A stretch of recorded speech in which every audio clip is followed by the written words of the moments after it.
आइए भक्तगणों, आज के दिन शनिदेव महाराज को स्मरण करते हुए उनकी पावन कथा का श्रवण करते हैं। तो प्रेम से बोलिए शनि महाराज की जय।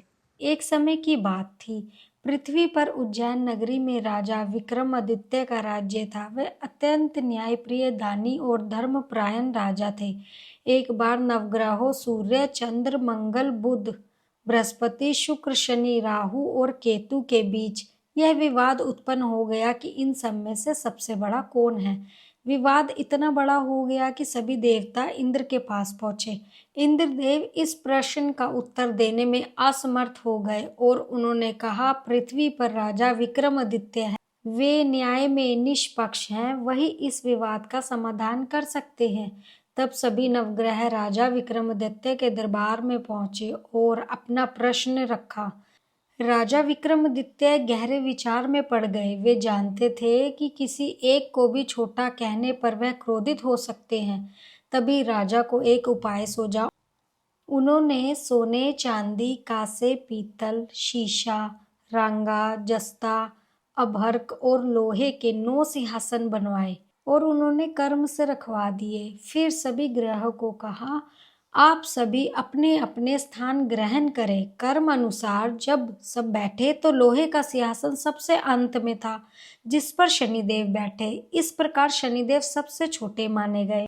शनिदेव को यह बात बहुत बुरी लगी। वे क्रोधित होकर बोले, राजा, तुमने मुझे छोटा समझ लिया। क्या तुम जानते हो कि मैं 2.5 वर्ष से लेकर 7 वर्ष तक दशा देता हूँ।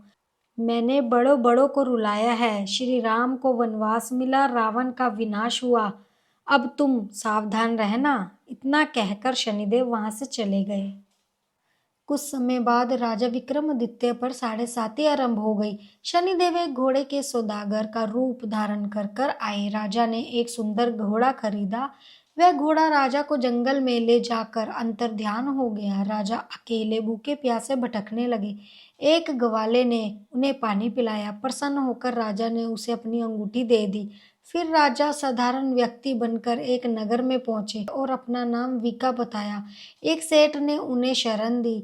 उसी सेठ के घर राजा ने देखा कि एक खूंटी पर टंगा हार धीरे धीरे गायब हो गया। सेठ ने चोरी का आरोप राजा पर लगाया। राजा को कोतवाल के पास ले जाया गया और बिना जांच के उनके हाथ पैर कटवा दिए गए। अपाहिज राजा को नगर से बाहर फेंक दिया गया। एक तेली ने दया करके उन्हें अपनी गाड़ी में बिठा लिया। समय बीतता गया और शनिदेव की दशा समाप्त हो गई। एक दिन राजा मल्हार गाने लगा।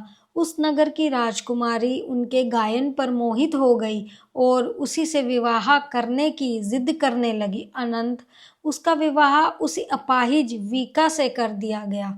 उसी रात शनिदेव ने स्वप्न में दर्शन देकर राजा से कहा, अब तुमने मेरे प्रभाव को जान लिया। राजा ने क्षमा मांगी। शनिदेव ने उनके हाथ पैर लौटा दिए। प्रातः राजा को सबको अपना परिचय दिया कि वे उज्जैन के राजा विक्रमादित्य हैं। सत्य सामने आया। सेठ ने क्षमा मांगी। वहीं खूंटी हार उगलने लगी। राजा सम्मान सहित अपने राज्य लौटा।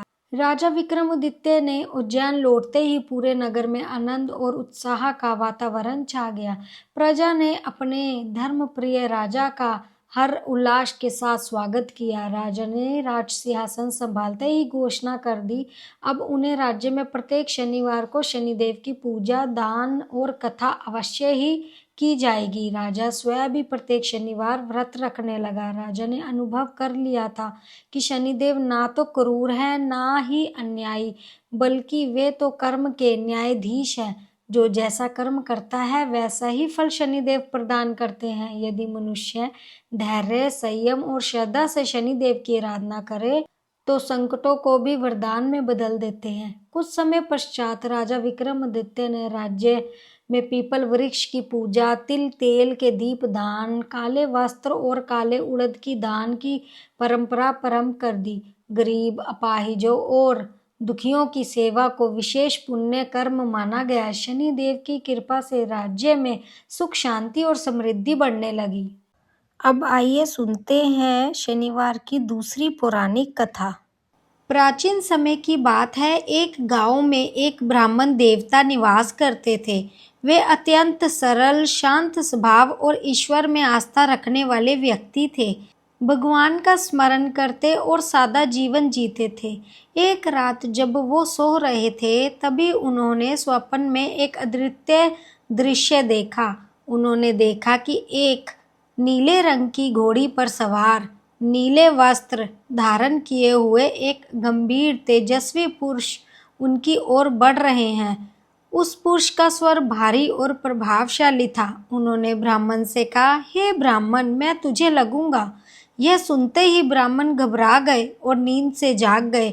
उनका हृदय भय से भर गया। वे पूरी तरह सो नहीं सके।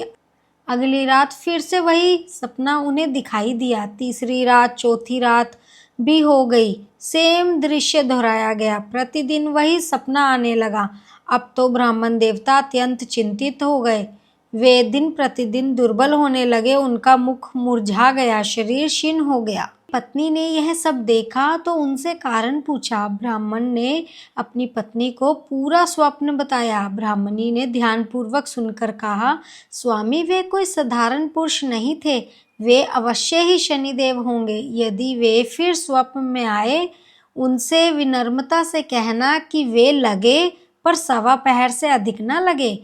उसी रात शनिदेव पूर्ण स्वप्न में प्रकट हुए। इस प्रकार ब्राह्मण ने साहस करके कहा, हे प्रभु, आप लगना चाहते हैं तो बताइए, कितने समय के लिए?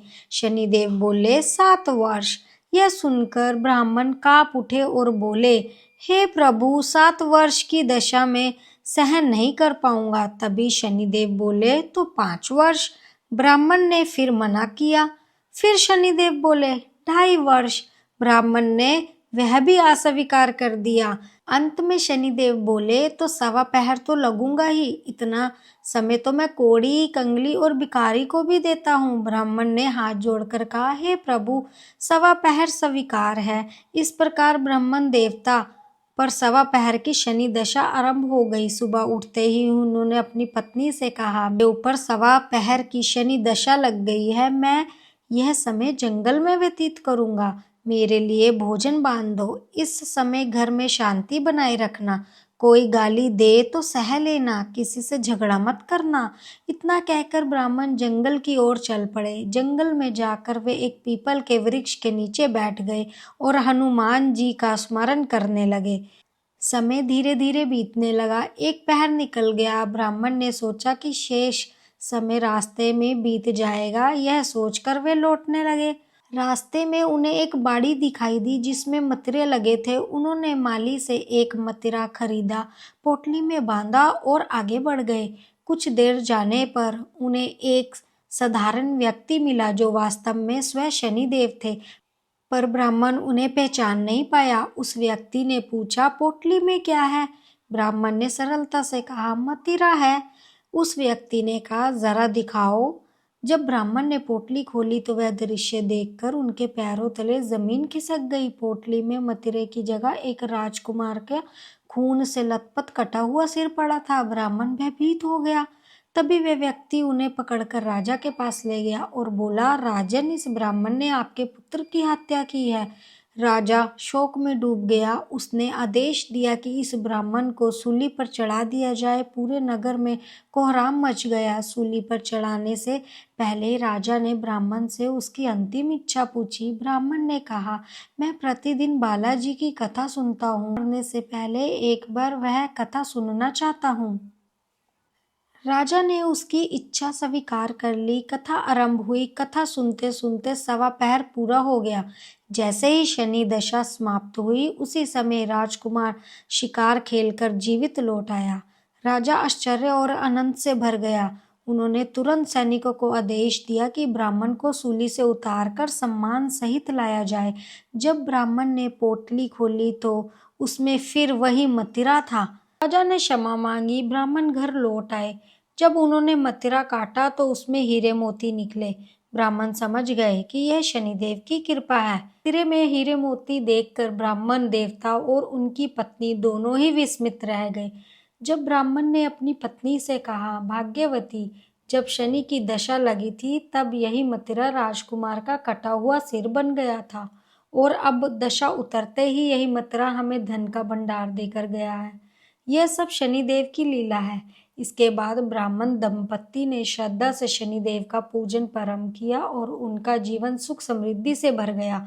इस कथा के बाद शनिदेव की महिमा चारों ओर फैल गई। लोग समझ गए कि शनिदेव दंड देने वाले नहीं बल्कि न्याय करने वाले देवता हैं। तो शनि महाराज अपनी कृपा बनाए रखे। कथा सुनने वाले, पढ़ने वाले सभी पे अपना आशीर्वाद बरसाएं और प्रेम से बोलिए शनिदेव महाराज की जय।